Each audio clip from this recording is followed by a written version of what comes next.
We cannot trust in merely what we do. The whole point of the ritual of circumcision was being, not doing. It's not just being, not just doing kind acts, but it's being kind, being loving, rather than just telling somebody that you love them. Of course I love you. I told you that last month. Do you do anything? Frances has snuck this new term in our marriage. And she's hit me with it, and she hit me with it so quickly, I didn't know how to react to it, and I still haven't figured out a way to overcome it. We're a team. That means I have to help clean out the litter box. I have to help unload the dishwasher. I have to help do the laundry. I mean, I've always done the laundry because I'm really particular about my clothes. But, I mean, we're a team. Where did this come from? I mean, I'm like, I didn't have anything. I had no response. No quick, smart response that I could get out of it with. It was just like, I'm stuck. What do I do? I'm a team. And she'll usually do it. It's like, you know, I tell her, I said, you know, I really love you. And we're a team.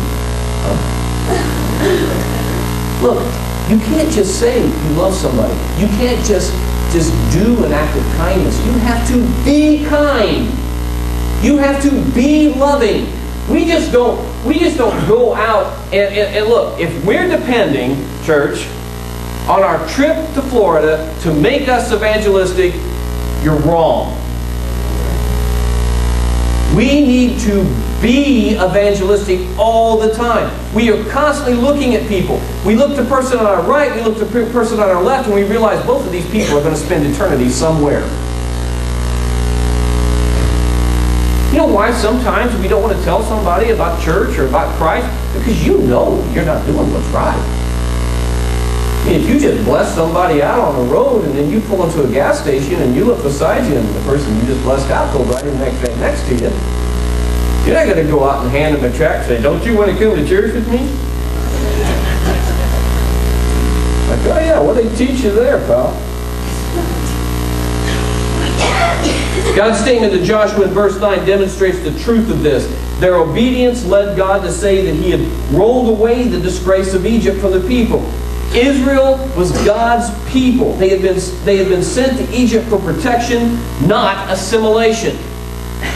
Israel was God's covenant people, except while they wandered through the wilderness. They reestablished the covenant. They were to be God's people, but they weren't supposed to be absorbed by the culture. Culture's not evil in and of itself. Worldliness is evil. Culture's not evil. I mean, we dress the way we do, we drive the way we do, we think the way we do because we're part of an American culture. That's not bad. Worldliness is bad.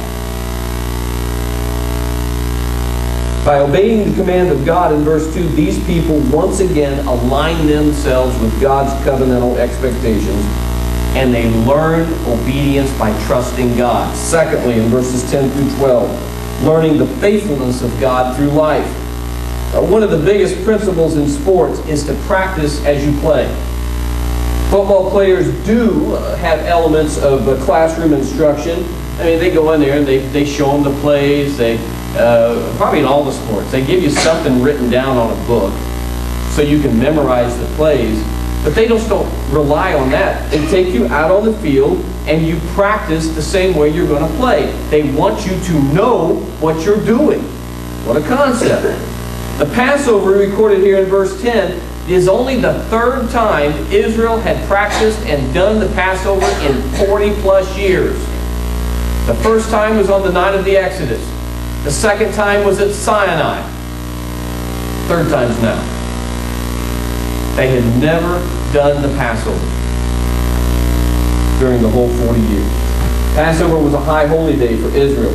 It was a supreme act of worship to the God who had delivered them and saved them from the bondage of Egypt.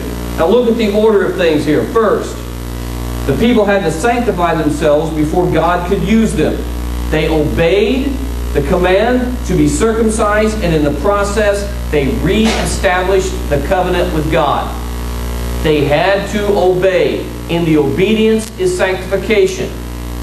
Second, They worshiped God and gave thanks for His provision of salvation. The whole point of the Passover was to remember how God delivered them. We don't do Passover. We have the Lord's Supper. We remembered how Christ delivered us. It's important to notice that they could not do whatever they wanted to do either. God gave them a specific manner in which they were to worship. Now, because of Jesus Christ, we have a lot more flexibility today because Christ has given us great freedoms. And it's not because we are superior. It's not because we're more cultured. It's because we haven't had a superior sacrifice given. The final step in this process is the warfare that occurs in the next chapter.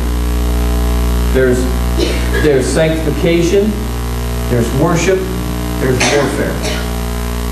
Notice warfare is not highlighted and emphasized just for the sake of war, but it is the means by which Israel gained the blessings of God. You know, I would love to tell you that if you did this and did this, if you did A, B, C, D, then you would just be rolling in dough. Everybody would drive a Cadillac or whatever car your preference is. You know, we'd all have everything we want to have. No. That's not what we're called to. In Sunday school this morning, we were studying the high priestly prayer of Christ in John chapter 17. And Jesus very clearly said, because I don't want you taking these people out of the world, I just want you to be there when they're there. Christ and God has promised that He will never leave us or forsake us through everything that we do. We don't have to be John Waynes in our spiritual, in our life at all. We don't have to gut it out on our own. We have Christ. Those blessings are not just in eternity either. It says here in verse 11 that the day after they celebrated the Passover, they ate from the produce of the land. The produce of the land was something they all longed for. It says but for them to eat of the produce of the land, they were required to experience and use their faith. The manna had stopped. God will not continue to supply your needs if all you have to do to have your needs supplied is exercise your faith. The just, those justified by Jesus Christ, must live by faith. We have to exercise our faith. That's how we receive blessings. If you're not using your faith, you're not getting blessings. God's not going to give you blessings. This is what learning the faithfulness of God is all about in our lives. And finally, in verses 13 to 15, we learn the holiness of God through worship. This is incredible.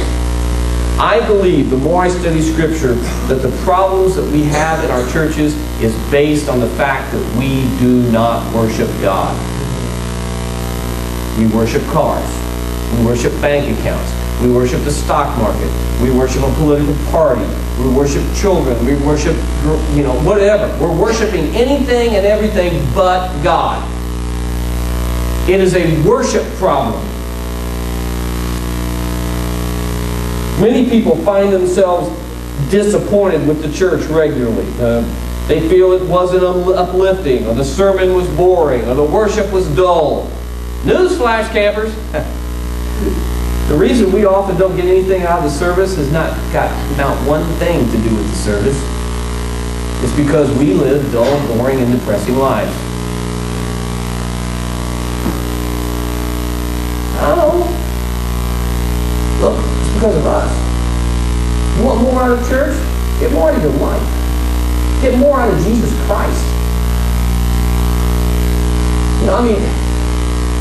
Churches are not perfect. We demonstrate that because we all fill this room up. None of us are perfect. But yet sometimes we have these false expectations, and the reason they're never met is because we don't meet them in God. But ladies, sometimes, this is not all the case. I really believe, and I teach and I preach quite strongly, that the husband is responsible for the environment of the marriage. The husband controls the temperature of the marriage. He controls the environment.